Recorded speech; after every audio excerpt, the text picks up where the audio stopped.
15 years unraveled this afternoon. This is the burial ground for a really shitty story. I'm sorry you're reading it, whoever you are. It seemingly started when her 48F libido crashed. She'd been thrust into menopause 5 months prior, forced to quit her estrogen pills cold turkey due to a second round of cancer. Breast cancer this time, sorted by an easy lumpectomy with clear margins. In the same spring, a new thyroid issue was diagnosed, and she was trying out a thyroid pill. This was on top of a drug called tamoxifen to eradicate any active estrogen left in her system. We spent time talking all this through, bracing for the inevitable medically induced menopause. I, 52 me, vowed to be mindful of what she was going through and pledged to support her. I loved her. And then one weekend, the intimacy dried up. She pulled away and said she didn't want to have any more sex. Ever? I tried to stay patient, to keep some kind of connection alive. I twisted myself in knots offering affection without the sex because that's maybe what we were becoming. And I'd prepared. I offered support and kindness. I journaled. I scoured Reddit for info about the menopause she'd entered and how to be the right partner. But every time I offered a new way of being together, she got colder. What she was calling hormonal confusion and her body changing tasted a little like abandonment to me. But I didn't listen to my anxiety. I believed. It triggered my deepest ghosts. I tried dozens of times to have a heartfelt talk with her, but she said her brain wasn't working and just froze and apologized that she couldn't talk about it. Months went by in this limbo, and things started getting weird. Vague stories, late nights out, erratic last-minute plans. When I tried to talk about it, she said she was confused, like her brain wasn't firing. She was needing to be out in the world. Maybe it was a midlife crisis. Maybe it was the estrogen withdrawal. Maybe the thyroid pill was too much. I took her to the ER one Saturday as she hyperventilated from what may have been thyroid storm. It was evident that something intense was up with her, but the distance only grew. I started asking her if it was me, and she let me believe it was. The one thing she would open up about was her dissatisfaction with me. I asked her if she wanted to continue to be in a relationship with me, and she said she didn't know. I was absolutely gutted, but it didn't make sense. Of course, it was the hormones. A few weeks prior, we were having sex 2-3 times a week and raising kids, repainting the kitchen cabinets. Eventually, I found what she never meant for me to see. Her manifest journal, a kind of diary of thought exercises to imagine and conjure up a future. It was mostly pages and pages of her dreaming of a different life with a different man. As I swiped through dozens of pages, I came to a love letter to a man named Daniel. An affair.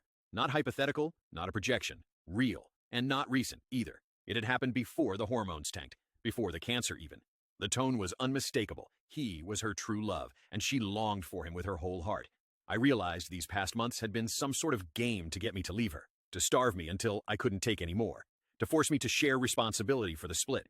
There was a timeline on a later page that was slower than the one we were living, but included us agreeing to split and going into the new year alternating time in a studio rental.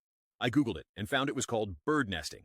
It's how her sister handled her divorce a couple of years prior. I was crushed. I didn't explode. I didn't beg. I wrote her my own letter and left it for her on the same desk. I told her, "You don't get to erase me. You can leave, but I'll keep this home for myself and these children. I deserve better than this." When she came home, she read the note and said almost nothing. No apology, no explanation. Just brain freeze, confusion, and deflection. She said she was surprised I was hurt. I ran around in circles trying to help her see the irreparable damage this would do to the kids. I asked her to please get some therapy so at least we could have proper closure. Maybe tell me even a partial why so that I could move on with dignity. And as weeks ticked by, I came to accept that it was the reasoning and the trying to logic her back into my arms that was draining my dignity. I came to accept that I was dealing with someone that lacked the heart to show even the most basic decency. So I detached. I stopped performing. At one point, I initiated sex one last time. Not for reconciliation, but just to feel some small measure of control, maybe to reclaim something for myself. I felt the tangible coldness of her crotch, a total lack of an inside, and blew a final load into a void. I was done. I asked her to tell me the truth about the affair, not because I wanted closure, but because I wanted to see if I could still feel anything. She told me the details of Daniel, and then, when pressed, admitted the details of the guy she's currently seeing. Currently seeing. His name is Cole, which has become an existential embodiment for me of the stuff I've been shoveling into her cold heart for years, for nothing. Surprise! When unavailable, married with children, and living overseas, Daniel made his plea to leave his family for her. She apparently kicked him to the curb and found a less available and more local dick. But Daniel's initial unavailability and timing lit up her "he's the one" wiring. And I've learned that I can never hold a candle to that. She told me so. So here I am, with a few months of crying, walking, thinking, and therapying my way to an acceptance. It's beginning to not hurt. What hits hardest is realizing how long I'd been banging my head against something she'd left behind years ago. I'm fixated on how she continued to look into my face and say, "I love you." To play some cruel game while smiling and planning a future and a timeline while sleeping with me.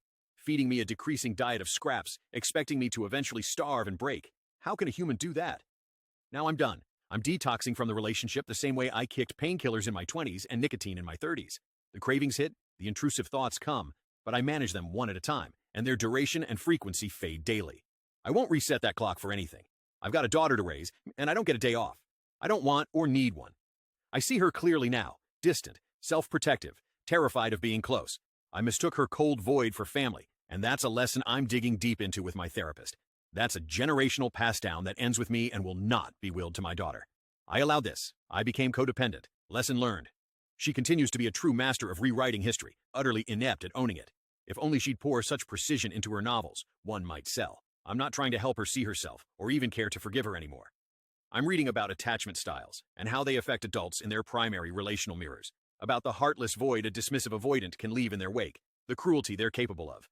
I'm just walking myself out of the wreckage and protecting the only two things that ever truly mattered, myself and my daughter. She's still dating. I asked her to mark the calendar as hiking when she sees Cole so I can always know what's happening and that our daughter is safe. As I'm writing this, I have 3 more weeks until she's out of the house. She's hiking on Sunday,